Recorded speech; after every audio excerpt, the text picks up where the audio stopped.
The pubis forms the antero-inferior part of the hip bone.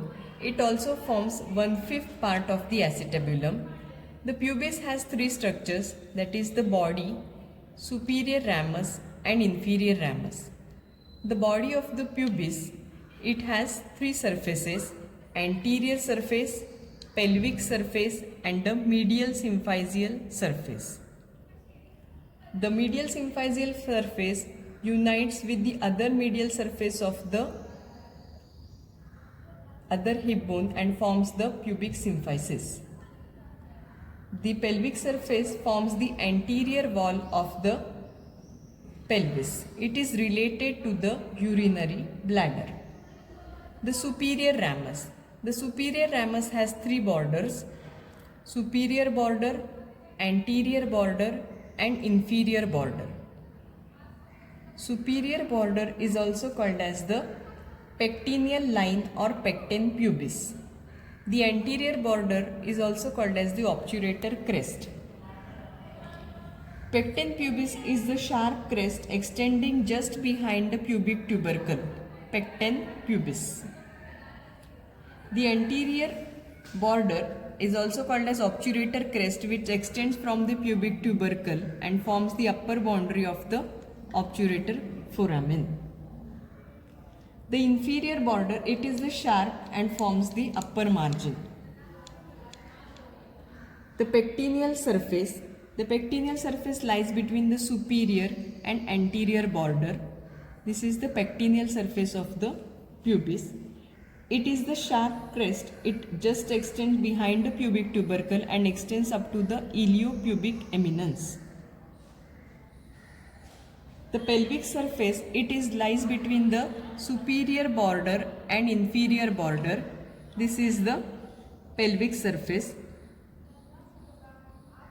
It is related, it is smooth continuous with the pelvic surface of the body of the pubis here. Now the obturator surface, this is the obturator surface. It has the obturator groove and it forms the upper margin of the obturator foramen. Now we will see the inferior ramus. This is the inferior ramus. The inferior ramus of the pubis extends from the body of the pubis and forms the conjoint tendon with the ramus of the ischium. This is the conjoint tendon. The attachments of the pubic tubercle.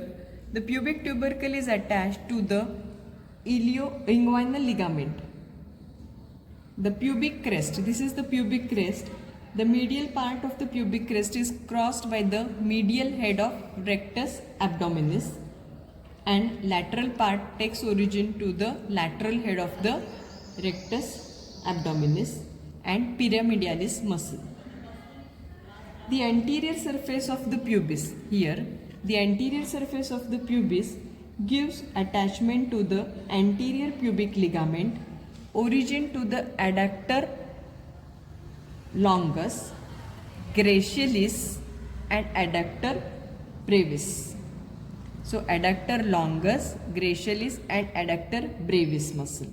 These are the origin taking place from anterior surface of the pubis.